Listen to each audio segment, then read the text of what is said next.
Hello, in this video I want to show you how to get more equipment slots for your characters in Warhammer 40,000 Mechanicus. And to do this, first let's go to the cohort mode, tab and right here let's click on the character that we want to get more slots.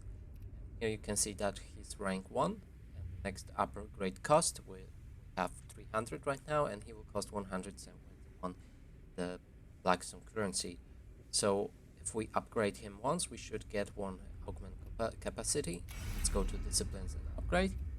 Choose whichever tree you want to upgrade him with, and in this case I want him to be Gunner, so let's go with this one. Click on OK,